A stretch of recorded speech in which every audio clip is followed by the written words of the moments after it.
J'aimerais rappeler par la présente quelques articles de notre Constitution qui me semblent avoir été oubliés dans le processus législatif en cours.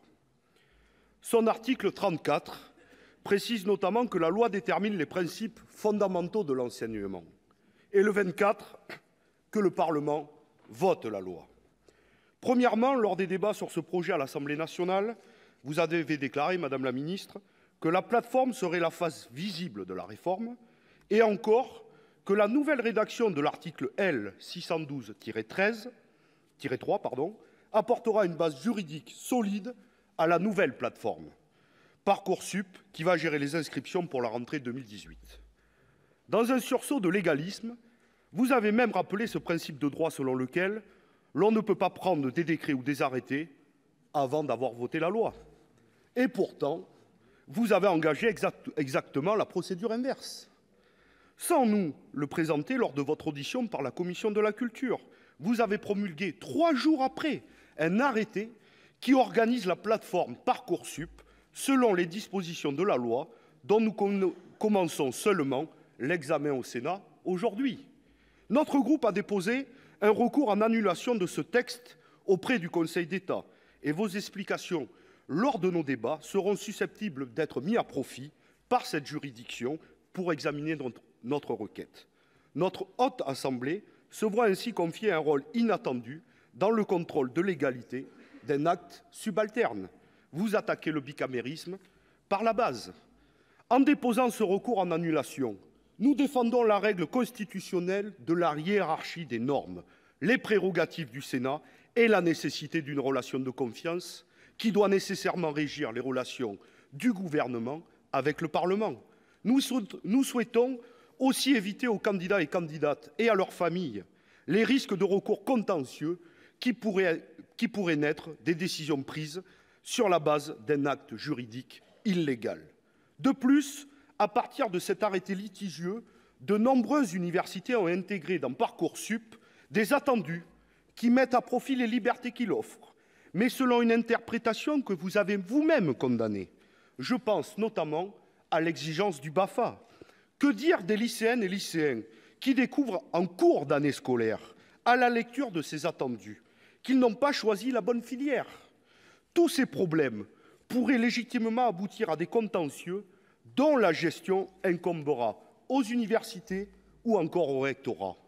Plus grave encore, à l'Assemblée nationale, vous avez proféré la menace suivante, Madame la ministre. Je vous cite : « Si ce projet de loi n'est pas voté par le Parlement, nous procéderons l'an prochain, comme cette année, par tirage au sort. » Je vous rappelle, Madame la ministre, que l'article L. 612 du Code de l'éducation stipule expressément que les dispositions relatives à la répartition entre les établissements et les formations excluent toute sélection. À ce titre, le tirage au sort est parfaitement illégal et je ne comprends pas comment vous pouvez contraindre notre décision en nous menaçant d'appliquer des dispositions qui violent le droit.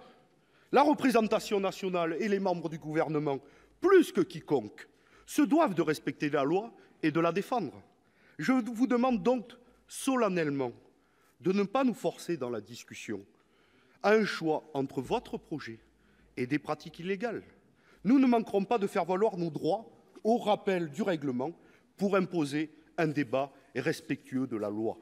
Le Code de l'éducation actuel interdit la sélection pour l'entrée à l'université tout en autorisant un grand nombre d'établissements à déroger à ce principe de droit. Vous voulez étendre ce système dérogatoire à l'ensemble des établissements. Alors, pourquoi ne pas le dire franchement? Vous pourriez alors réduire le premier article de votre projet de loi à 2 simples phrases. Je vous les donne. Le premier cycle est ouvert à tous les titulaires du baccalauréat. Les inscriptions sont prononcées par le président ou le directeur de l'établissement, dans la limite des capacités d'accueil. Voilà, c'est simple. Tout le reste relevant du décret. Nous saisirons donc le Conseil constitutionnel pour lui demander de délégaliser ces dispositions et de vous obliger à les prendre par décret. Enfin, vous défendez aujourd'hui votre projet de loi alors que votre collègue, le ministre de l'Éducation nationale, présentera sa réforme du baccalauréat au Conseil des ministres dès la semaine prochaine. Monsieur Mathiot, chargé d'une mission sur la réforme du bac, expliquait à la commission de la culture la semaine dernière que si ces préconisations étaient retenues, il faudrait nécessairement réécrire le texte que vous nous soumettez aujourd'hui. Il relevait avec raison que votre projet donnait une place marginale au baccalauréat et que l'entrée à l'université se déciderait essentiellement à partir des notes du lycée. Nous le savons, d'autres réformes sont en cours sur l'apprentissage ou encore le statut des enseignants. Toutes ces réformes participent d'un projet d'ensemble qui fait système. Il eût été préférable, pour la qualité de nos débats et le respect du rôle du Sénat dans le dispositif législatif, que le Gouvernement nous le présentât globalement. Au lieu de cela, nous sommes réduits à examiner dans l'urgence des textes qui défilent dans notre assemblée comme des perles qu'on enfile sur un collier. Cette tactique de saturation de l'espace législatif par un déferlement continu de textes partiels imposés dans le cadre de la procédure accélérée est sans contexte réfléchi. Je pense même qu'elle est de la part de l'exécutif une stratégie politique pour asphyxier notre Parlement et étouffer toute mobilisation populaire. Elle aboutit néanmoins à des projets et des dispositifs élaborés dans la précipitation et sans réelle étude d'impact. En l'occurrence, vos services et ceux des universités sont incapables de nous expliquer de quels moyens ils vont disposer pour analyser la grande masse des dossiers de candidature ou mettre en place des dispositifs d'accompagnement pédagogique. À ces problèmes matériels s'ajoutent des interrogations légitimes des spécialistes qui doutent des capacités du nouveau logiciel à trier les 8 millions de vœux non hiérarchisés des lycéens et lycéennes.